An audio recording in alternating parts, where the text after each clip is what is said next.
Good evening, and welcome to the Connecticut Department of Transportation's Public Information Meeting for project number 72-84, the rehabilitation of bridge number 00663, Route 12 over the Shetucket River in Lisbon and Norwich. My name is Susan Morno, and I am a project engineer with the Connecticut Department of Transportation. I would like to welcome everyone who's taken the time to tune in for tonight's presentation. We hope this will be informative and we are able to answer all your questions and concerns so that by the time we are done, you'll have a better understanding of our project.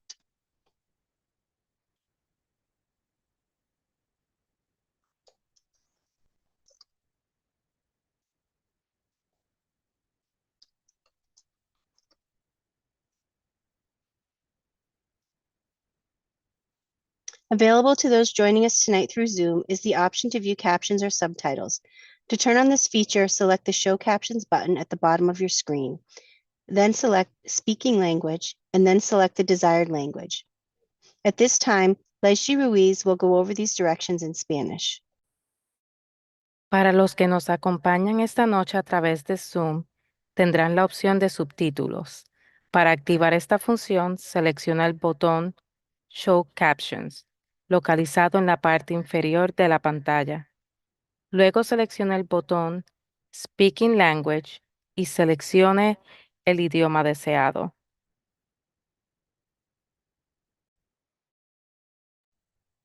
Before I get into the presentation and introduce the project team, I would like to go over a few housekeeping items and explain tonight's format.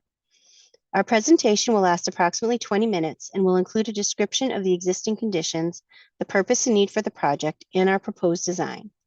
Once the presentation is completed, we will host a live question and answer session.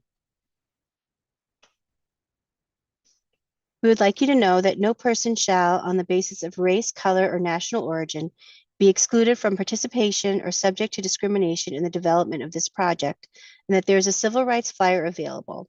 The civil rights notice to the public is available at portal.ct.gov/DOT/office-of-equity/VI-PAGE. We would also greatly appreciate it if you would fill out the voluntary post-meeting survey for the CTDOT. The results of this survey will help us improve these public meetings going forward. You can find the survey at portal.ct.gov/CTDOT-SURVEY. The link to both the civil rights flyer and the survey are located on the previously mentioned project webpage.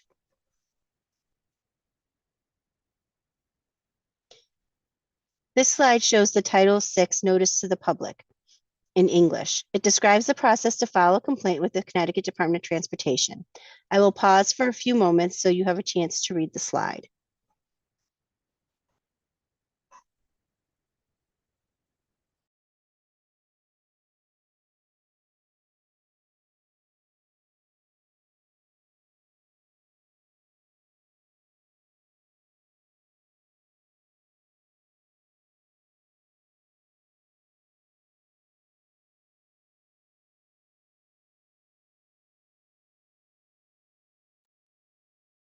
Título 6. Aviso al público en español.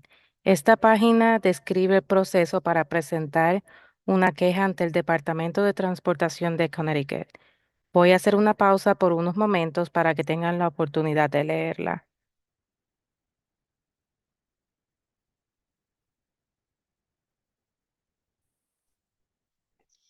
You will have three means of communicating with us during the live Q&A session. The first is by sending an email to the project email address, which is dotproject72-84@ct.gov. The second is by leaving a voicemail at 860-594-2020. Please note that we will be checking for emails and voicemails periodically during the presentation so that we can address your comments and answer your questions. Please also remember to leave contact information if you leave a voicemail so that we may reach out to you directly if for some reason we can't get back to you during the live question and answer session. You can ask questions or provide comments through December 5, 2024 via either email or telephone. I will go over the third option, the Zoom chat function, next. This function is only available during tonight's live Q&A session.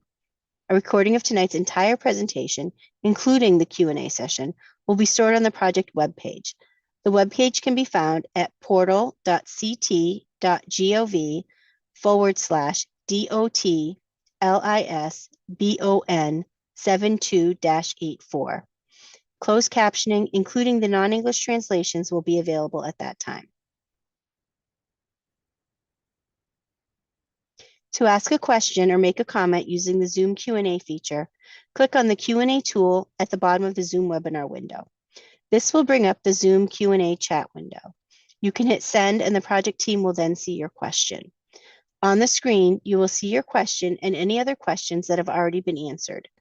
Please note that even though you won't see them yet, the project team may have other questions to respond to and will respond to all questions in the order they are received. I would now like to introduce the project team. From the left to the right, with the Connecticut Department of Transportation, we have Bart Sweeney, Division Chief of Bridges, Derek Lassard, Principal Engineer of the Consultant Bridge Design, Consultant Liaison Engineering Program, Brianna Rataco, Supervising Engineer in the CLE program. I am next, and I am a Project Engineer with the CLE program. Last is Nitin Bajracharya, who is also a Project Engineer with the CLE program. Earlier, you heard from Leslie Ruiz, who is also a project engineer with the CLE program.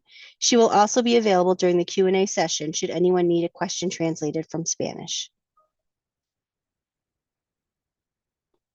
Close Jensen and Miller is the consultant liaison engineer in this project and will work with the Connecticut Department of Transportation to provide project oversight throughout the design and construction of the project. Mark Levesque is the program manager for CJM. He will be the MC for the Q&A session for tonight's presentation. Jeffrey Fontaine is the project engineer from CJM. Jeff will follow me and go into more detail about the project. Stantec is the design consultant on this project. Andrew Lassard is the principal structural engineer for Stantec. Sergio Cirillo is the senior structural engineer for Stantec. Thank you for bearing with me while I went over the ground rules. Now we will start getting into the project-specific information. On your screen, you will see the project location. Bridge number 00663 carries Route 12 over the Shetucket River, very close to its intersection with the Quinnebog River. On this aerial photo, you can see the approximate project limits outlined in a red dashed line. This slide shows a photo of the north elevation from the structure. This slide shows the bridge at street level. In the photo on the left, we are looking west, and in the photo on the right, we are looking east. The average daily traffic on Route 12 in this location is 5,600 vehicles, and Route 12 also consists of a 12-foot travel lane in each direction and shoulder widths that vary at this location. During the course of this presentation, you may hear us use terms that aren't necessarily familiar to you. We thought it would be helpful to introduce you to a few. Looking at the bridge diagram on this slide, the deck is shown in green and is the riding surface of the bridge. The parapets, also shown in green, help prevent errant vehicles from going off the bridge. The beams or the girders are the supporting structural elements and are designed to support the weight of the vehicles, the weight of the bridge itself, and any environmental loads such as wind, seismic, etc. They are shown here in a light blue. The parapets, deck, and beams, or girders, are what make up the superstructure of a bridge. The abutments and wing walls are the end supports on a bridge and are shown here in red.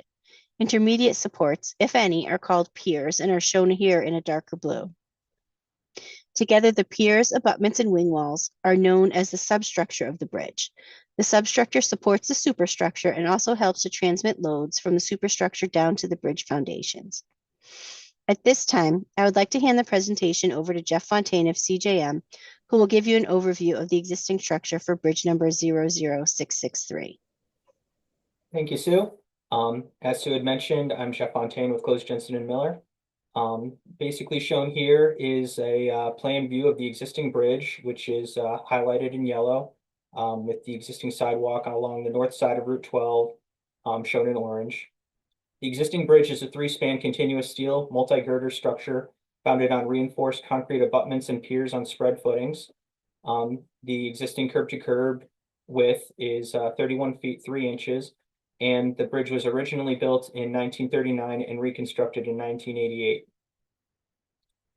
Here's what we call an elevation view, similar to one of the photos that Sue had shown earlier in the presentation. Basically, it's a drawing of what the bridge would look like if you were to look directly at it from the side.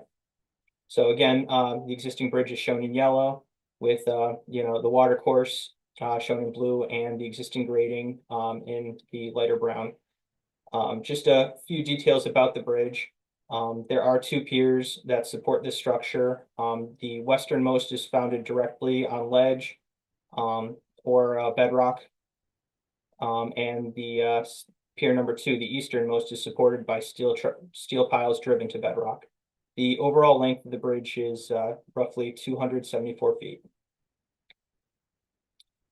So basically, why are we doing this project? There is some deterioration within the deck and superstructure that we're looking to address. So as for the deck condition, there are transverse, longitudinal, and random cracks with and without efflorescence. There are random spalls with and without exposed rebar. You could kind of see an example of that in the photo on the bottom right side. Some of the spalls are coated while others exhibit exposed and debonded rebar.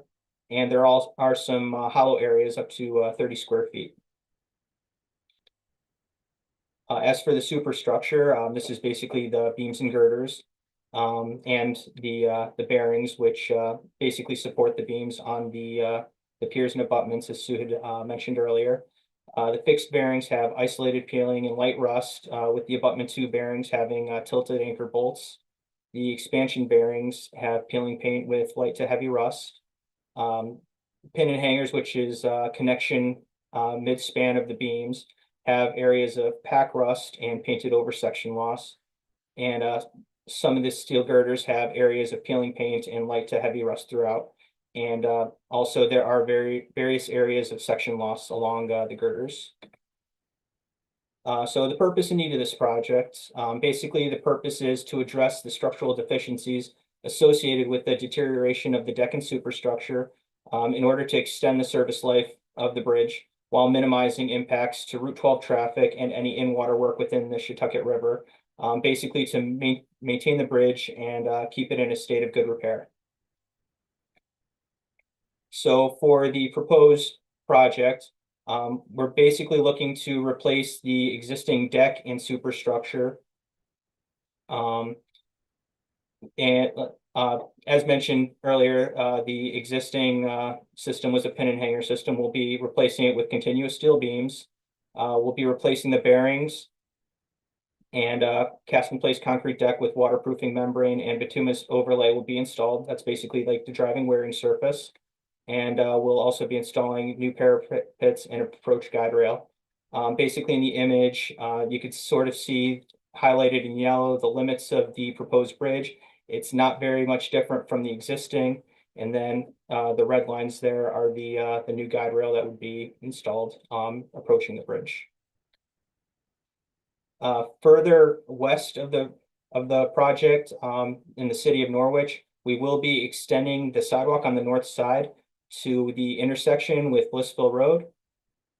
We'll also be installing a pedestrian crosswalk at that roadway, leading to a bus stop. Right now, it's not signed, but it will be signed in the future.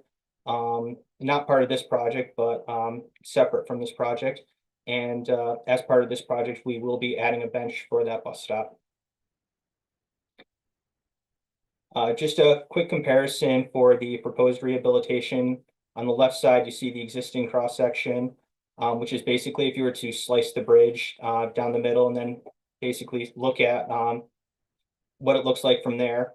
And on the right side is the proposed cross section. Again, not very much difference.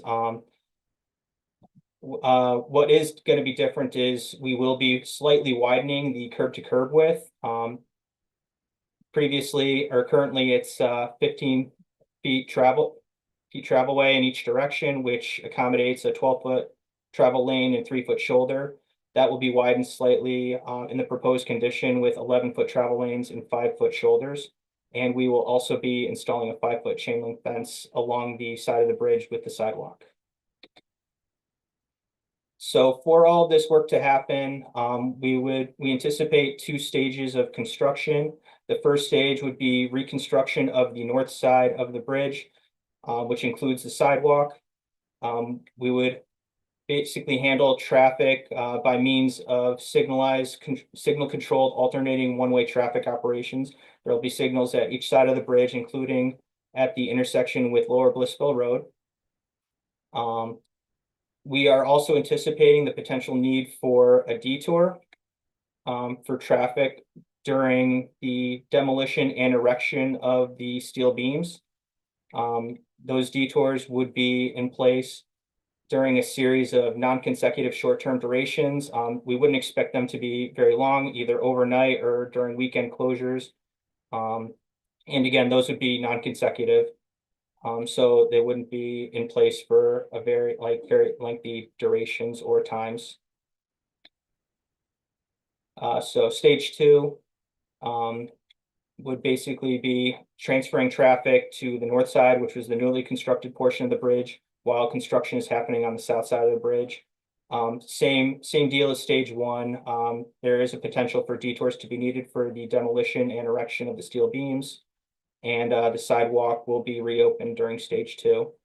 During stage 1, when the sidewalk is closed, we'll be coordinating with the town and the contractor to ensure there's some kind of pedestrian detour or access allowed during that stage. So as for the mentioned detour, there are 2 available, one for passenger cars, which is a smaller detour, and one for trucks, which I'll get into a little bit later. The passenger car detour is about 2.2 miles long from one end of the bridge to the other end. It uses Route 169 to Blissville Road, then to Lower Blissville Road and back to Route 12. The reason this is more suitable for passenger cars than all vehicles is because there are some tighter turns that larger vehicles such as trucks wouldn't be able to make safely. So with that, we would be signing a much larger truck detour route, which has an overall length of approximately 10 miles from each end of the bridge. You could sort of see in the image, the highlighted roadway in blue would be the truck detour, and then in dashed yellow, you could kind of see a comparison for the passenger car detour. The truck detour route would use Route 97 to Route I-395 and then back to Route 12. So additional impacts that were considered for this project. Usually we look at any impacts to utilities. For this site, there are overhead utilities located north of the bridge, but we are not anticipating to impact them as a result of this project. Rights of way, we don't anticipate any impacts to any properties at this time. And for anticipated environmental permits, we expect to need a flood management general permit. So at this time, I'll throw it back to Sue to kind of talk about the construction cost and schedule for the projects. Thank you, Jeff. This next slide shows our estimated project cost and schedule. Please note that these are preliminary and subject to change. We are currently estimating a construction cost of approximately $11.6 million, which will be paid for with 80% federal and 20% state funds. No funding will be required from either Lisbon or Norwich. Construction is anticipated to begin in the summer of 2027 and be complete in the fall of 2028. This concludes the formal presentation portion of tonight's presentation. At this point, I will turn things over to Mark Levesque with CJM, who will be the MC for tonight's question and answer portion. Thank you, Susan, Leslie, and Jeff. As Susan mentioned, my name is Mark Levesque. I'm the project manager with Close Jensen & Miller, and I'm going to be the MC for the evening. First of all, we'd like to thank everyone for joining us tonight, whether it be on Zoom, YouTube Live, or listening through their phone. The purpose of this meeting is to provide the public with an overview of the project, to get feedback from the public and answer any questions you may have. With that being said, we're now going to have the live question and answer session with the design team available to answer any questions. As mentioned before, there are 3 ways you can ask a question, but I'm going to go over them again. The first is by email, and that email is dotproject72-84@ct.gov.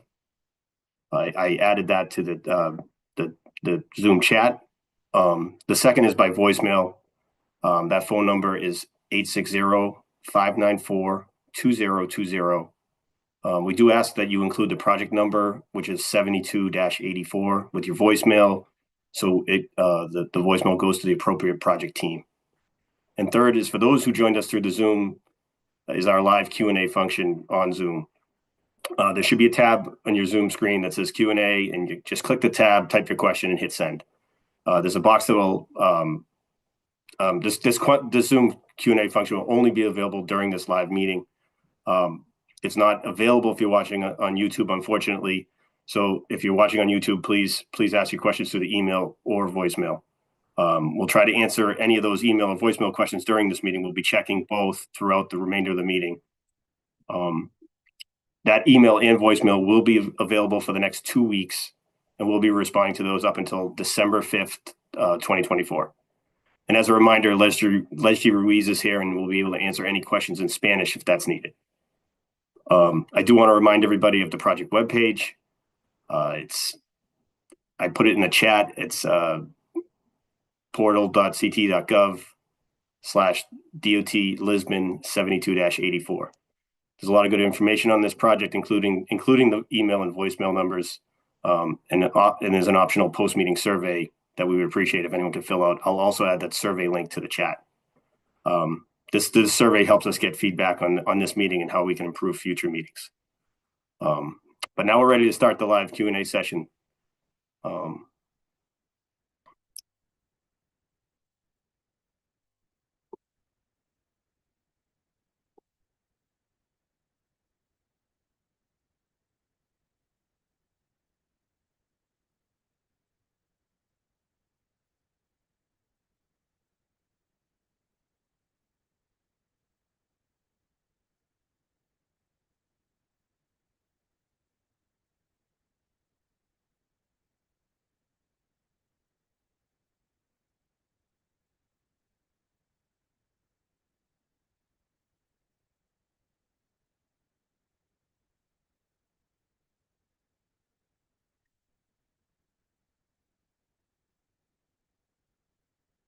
Looks like we do have a couple questions coming in on the Q&A feature. The first one is from Kate Rattan. Were 4F or resilience issues considered?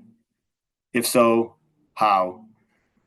Shetucket Greenway is a Connecticut designated Greenway, Blueway. Was hydrologic sufficiency calculated? What flooding issues are likely considering historic record and predicted climate change? Jeff Fontaine of CJM would like to answer this question. Jeff? Thanks, Mark. So basically, yes, we did consider this as we were developing the early design option or alternatives for this project. We went through an environmental review process, and I mean, basically, that's kind of why we came up with the design shown where we're not necessarily impacting the surrounding area very far outside of the footprint of the existing bridge. We're not really adjusting the profile from existing. We're doing our best to basically make sure that it maintains the similar to the existing look that it has right now. And we've also we've gone through a complete streets process, which analyzes pedestrian, bicycle, and transit use along this route and over the structure. Basically, most of the pedestrian access is along the north side of Route 12. Most of the generators, like for pedestrian activity, residential to the east, and then there are some businesses to the west.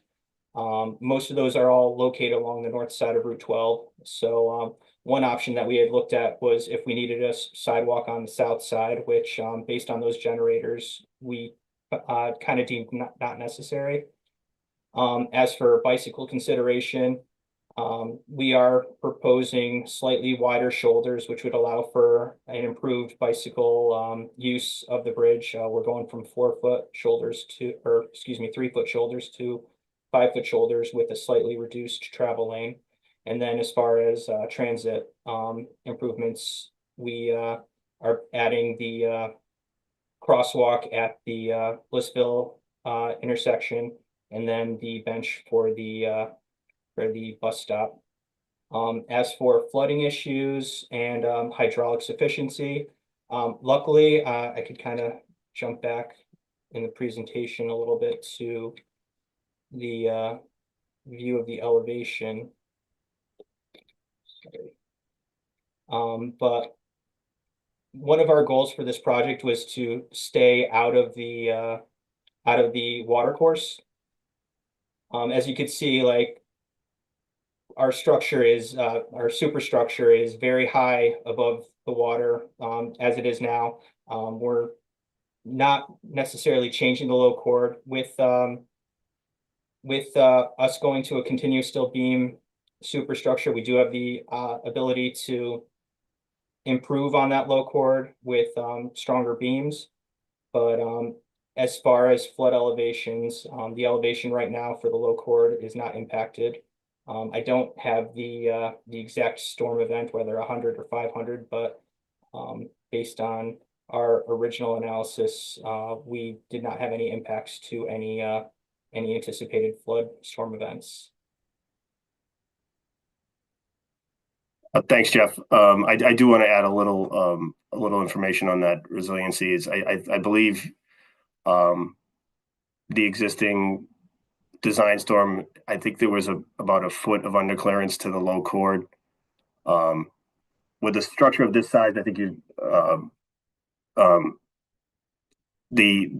with any climate change of resiliency, it wouldn't overtop the road. There could be some of the beams, getting submerged, but that would be that wouldn't overtop the road, and the supports would be anchored so that everything would stay right like it is. The beams might get a little wet if we were ever to get a several foot rise due to climate change, but right now our design storm shows underclearance of the bridge.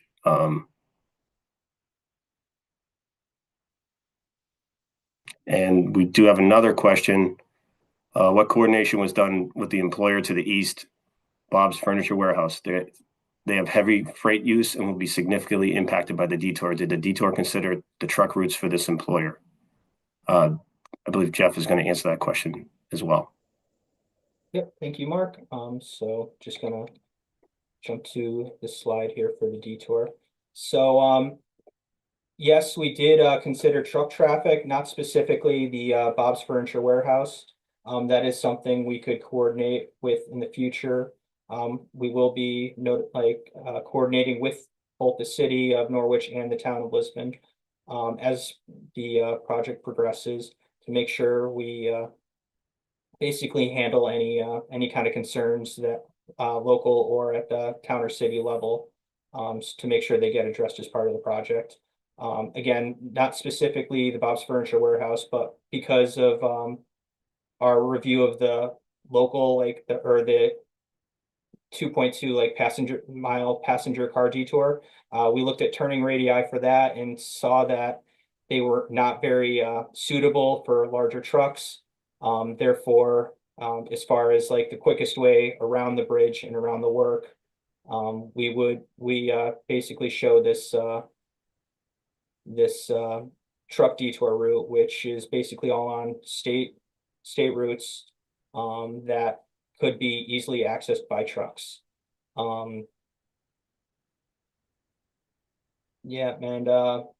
Basically they should be able to make this, and any future coordination, if needed, would definitely be made. Thanks, Jeff. I just do want to add also that, as Jeff had mentioned, these will be really short-term durations, like overnight or maybe possibly a weekend. But I think as the project progresses, we're really early in the design. We can definitely meet with Bob's and any other large stakeholders, and we can include notifications in the contract as to when those closures will be happening, so that they can coordinate accordingly.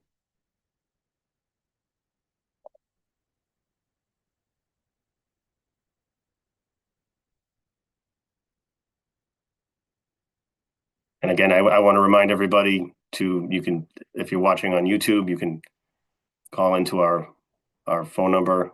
I believe that is 594. Sorry about that. 2020, and that's area code 860. And leave the project number in the voicemail. It's 72-84. And you can send an email, DOT project 72-84 at ct.gov.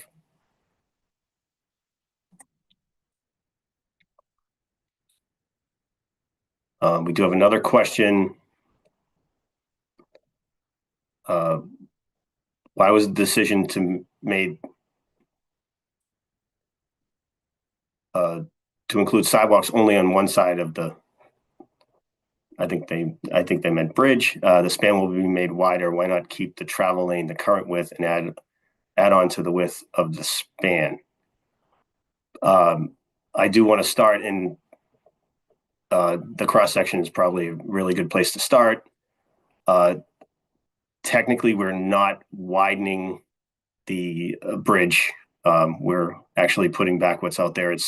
We actually looked into widening so that we can improve the pedestrian facilities, and then we would really the substructure wasn't capable of taking widened beams in the current condition. So the only way we could have done that really is by replacing the entire bridge. So right now we're only replacing from the steel up, and we would need to replace the substructure as well, which would be very costly, add a lot of duration, and have a lot of environmental impacts we'd have to get into the water, where now we can do everything from above. And in addition, we are doing the best we can with what we have out there. We're able to reduce on one side. There's like a little safety curb. We're able to, in the replaced structure, we're able to eliminate that. And we are actually decreasing the lane width and increasing the shoulder width so that it's hopefully safer for people on bicycles.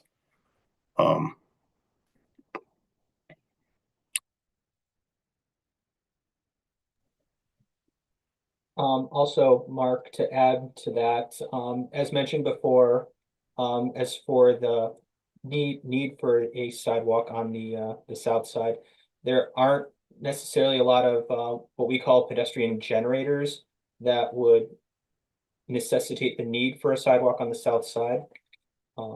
It's just kind of okay. So with this image of the proposed section or the proposed plan.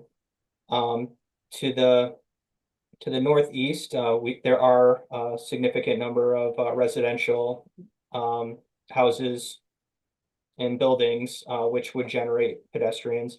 And then to the west, there are businesses, but those are primarily along the north side of Route 12, which would again generate like the pedestrian use. The other aspect that we looked into as well is outside of our bridge, are there any sidewalks? So as you go further west towards Norwich, yes, there are sidewalks along the north side of Route 12, and I believe eventually they do much further down end up on both sides of Route 12. However, within the general vicinity of our bridge, there aren't any sidewalks in either Lisbon or Norwich immediately to the east or west of our bridge. Therefore, by adding the sidewalk with a substantial amount of work, as Mark mentioned, to widen the bridge by the additional 5 feet we would need to replace the substructure as well, which would cost several $1 million more to build a sidewalk that would dead end at both ends of the bridge. So at this point, it didn't seem practical to invest that much funding for something that essentially would not see very much use. And I do want to add also that the substructure, all the piers and the abutments are in actually satisfactory condition right now. So we'd be removing something that's functioning well and can in the future with a little bit of minor rehabilitation. We did get another question. Were other fencing options considered? Fencing was not previously required. The proposed fencing would impair vistas and is likely to rust over the lifespan of the project and will detract from water views. Is the fence really necessary? If so, can you choose a more aesthetic option? I believe Jeff would like to answer this question. Yep. So right now the project is incredibly preliminary. So there is definitely more potential for fine tuning the fencing that we add, whether or not we need it. We chose to add it as a safety feature because there is a sidewalk on the north side. It just provides more safety for anybody walking. Yeah, there's definitely potential to view whether it's needed. We'll coordinate with the necessary units as well as the town to see what kind of aesthetic options we have, and we would definitely consider implementing those as the project progresses.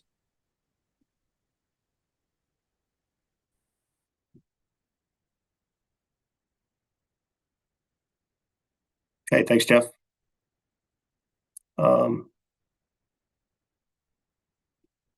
We want to remind everybody of the project email, DOT project 72-84@ct.gov, and the voicemail 860-594-2020, and leave the project number 72-84, so we can answer that question. Make sure it goes to the right people to answer. We do have another question. Seat transit should be coordinated with during design and prior to traffic detours to address significant impact to their transit route. Brianna Rattacco from Connecticut Department of Transportation would like to answer this question. Everyone, thank you for joining, and thank you for the question or comment, I guess. So yeah, we'll be sure to coordinate with them. DOT has an office of like transit and ride sharing, so I'm sure they could get us in contact with the correct people at seat. So thank you for pointing that out. And Jeff, can you go over a little bit on the bus stop and what we're doing here for transit features? Sure. So yep, as previously mentioned, we are going to be extending like pedestrian access to, right now there is a bus stop that's currently assigned at the intersection of Route 12 and Blissville Road. Right now there is not an existing sign, but we did verify that it is a bus stop location, and that there will be a sign feature so that everybody is made aware that it's a bus stop. So that'll be implemented in the future, separate from our project. And then as part of our project, we'll be adding a bench to that bus stop.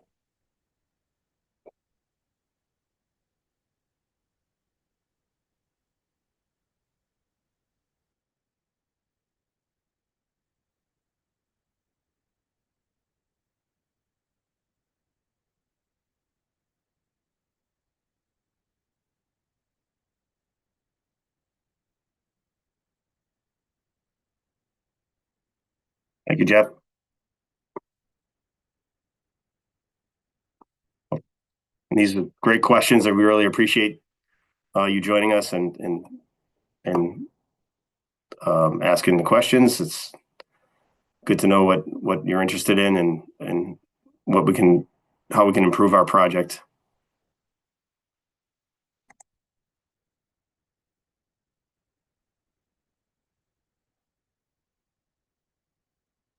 There was another question we received. The area was recently repaved. Will this impact that? Jeff Fontaine is going to answer that question. Yes. So short answer, yes. We will be repaving the entire roadway within the project limits. So unfortunately, it seems that we'll be basically digging up a lot of what was done and then replacing it with a nice overlay once the project is completed.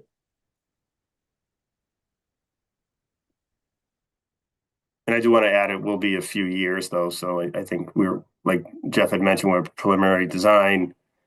And if our project schedule,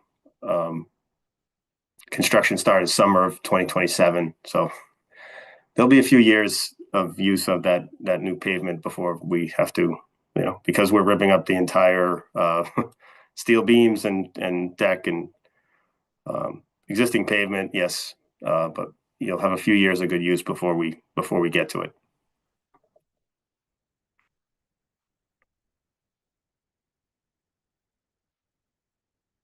So appreciate these questions. We currently don't have any on our voicemail or email, but we're going to keep checking that. And looks like the Q&A session, people have been using it and it serves its purpose, so that's good.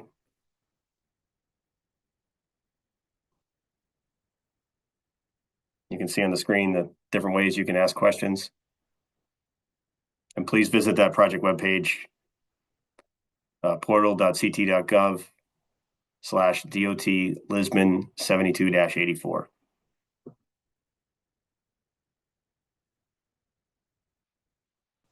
I do want to mention there's also a post-meeting survey.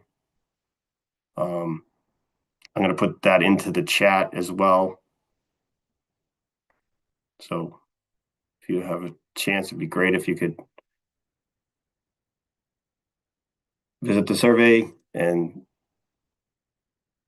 fill it out and give us some good feedback and let us know how we can improve these meetings.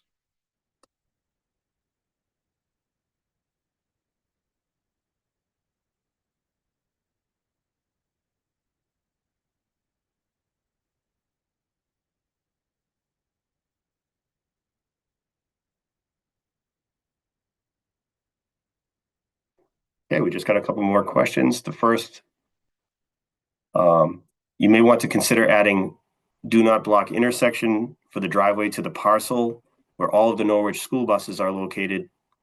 If the temporary light has a long wait time, it could cause issues with school buses entering or leaving the property. And Jeff Fontaine was going to answer that question. Jeff. Yep. Thanks, Dan. That is definitely a good point. We were actually talking about that fairly recently about adding some kind of pavement markings as well as signing to ensure that that intersection isn't blocked. We also looked that the Norwich school buses also have hold-up lane here to exit out if somebody does inadvertently block the intersection while the traffic lights are in place. But yes, we'll definitely consider adding that as part of the projects.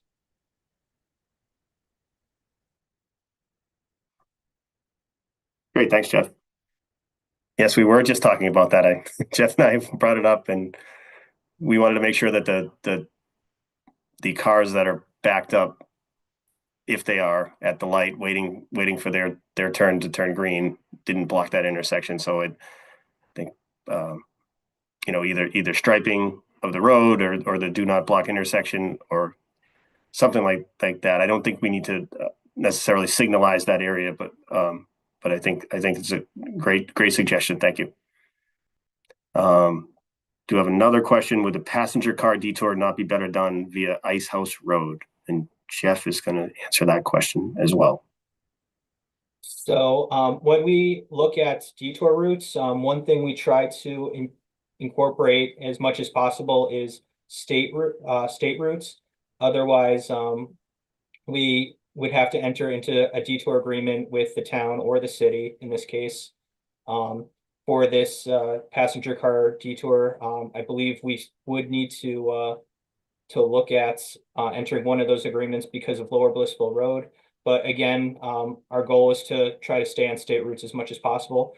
We are aware that there are other routes around which we anticipate that people familiar with the area would likely use if they are easier for them to access. But as far as having construction signing in place, this is kind of what we saw was the closest and most utilized the state routes within the area.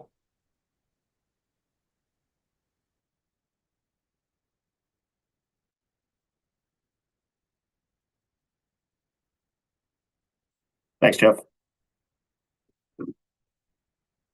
And looks like we still have some questions coming in, which is great.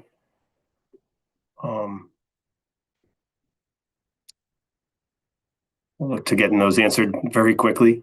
Just trying to read and digest them a little bit.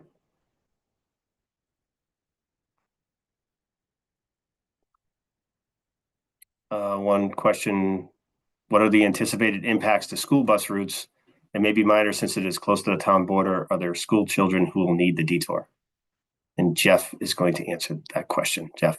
Yep. So basically, these detours will be short-term and typically off-peak. We anticipate that they would only be in place either overnight or during weekends. And most of this project would be anticipated to happen over the summer. So as far as school bus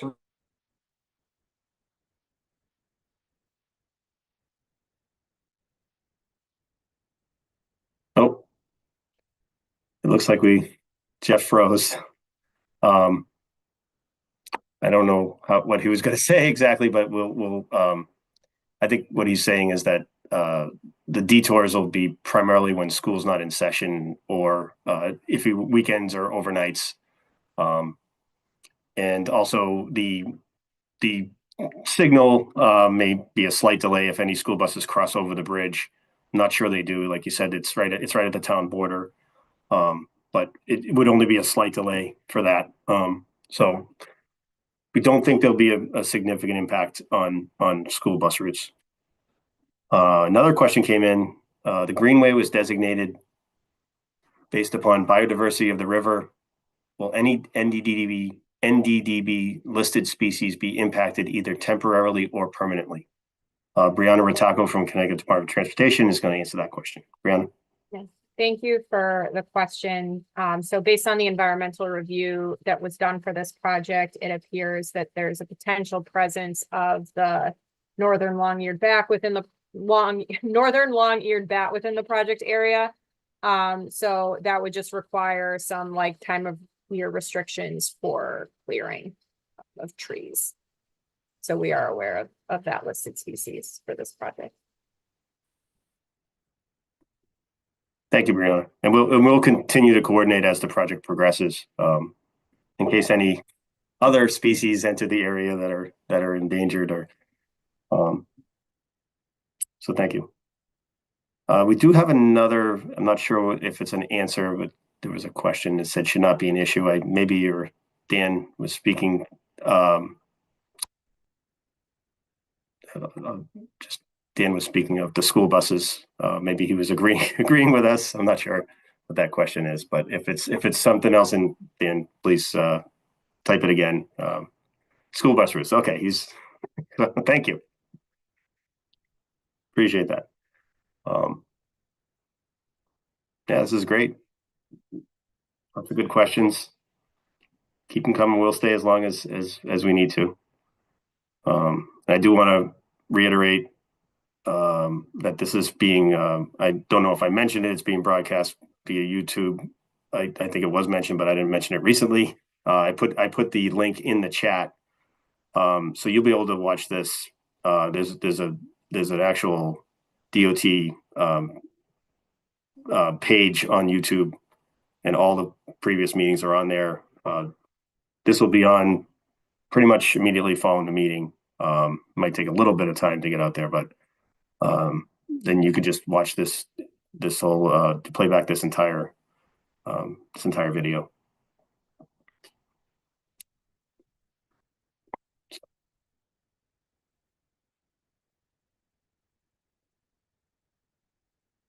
I also add the Title VI notice to the chat as well, for everyone to see.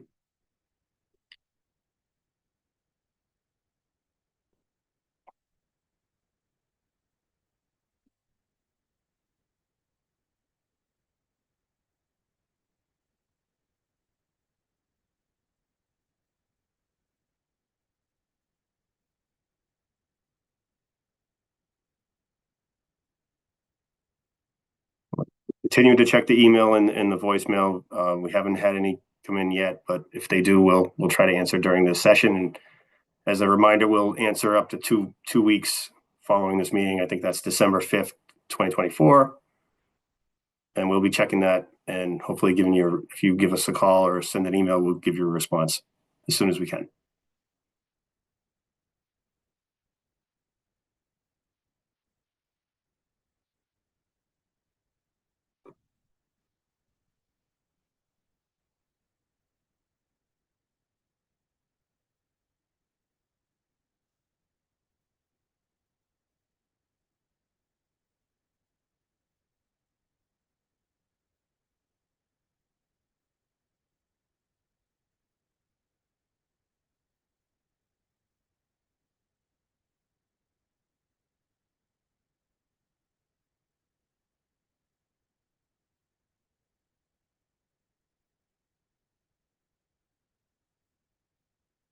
So.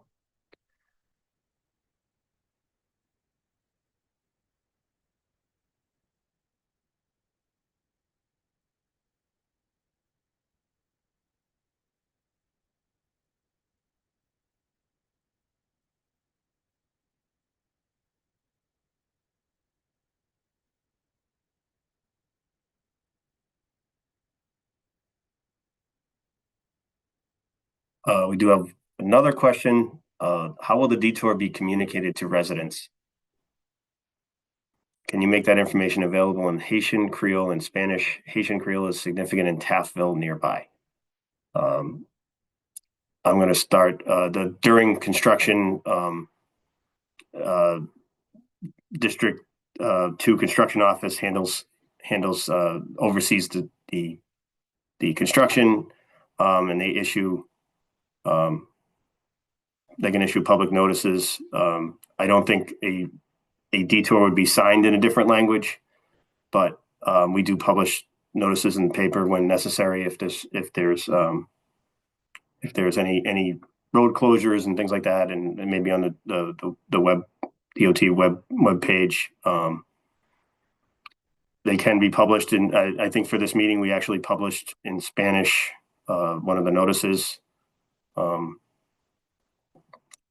and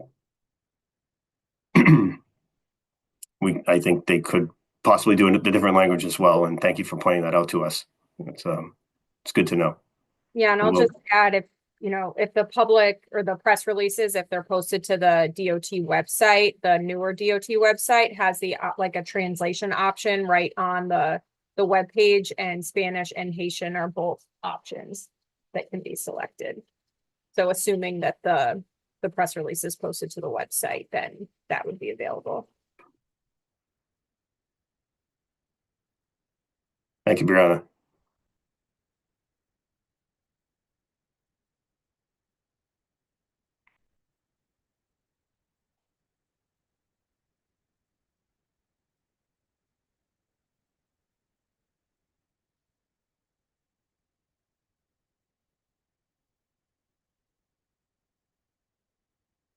And we do want to clarify with that it would be on the DOT website, not this project webpage, because this project webpage won't.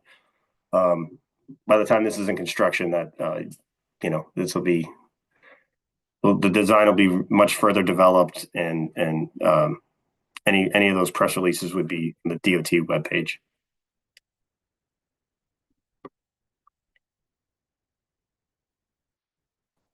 Again, we have all the ways to ask the questions up on the screen.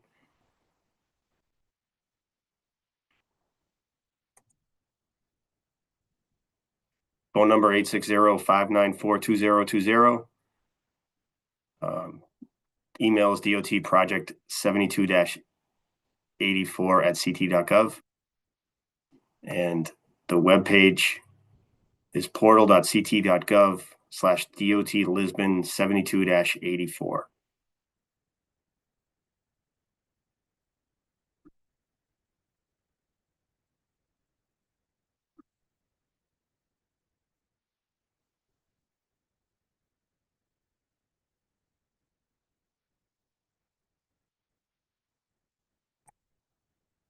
It's like questions may be slowing down. But we got a lot of good ones tonight, so we appreciate that.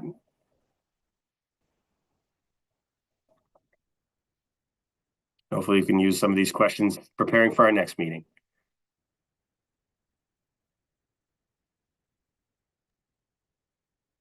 And I just want to correct myself. So the DOT website has the option for Haitian, not Haitian Creole. So I will reach out to our communications office and see if that can become an option.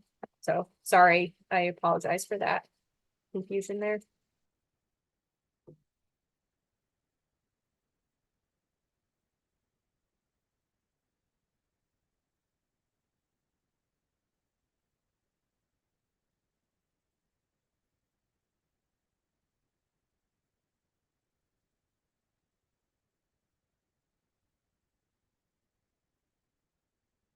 Yeah, we'll stay on a little longer if give a chance anyone else ask some questions, and hopefully we can give you an answer.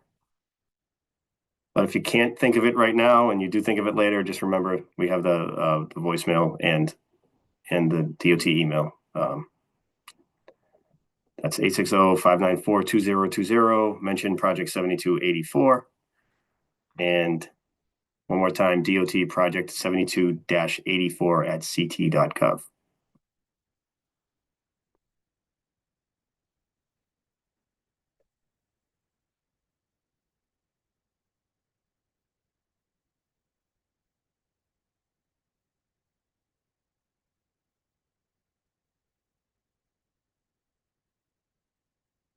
I do want to remind everyone of the post-meeting survey. The link is in the chat. Please fill it out if you get a chance.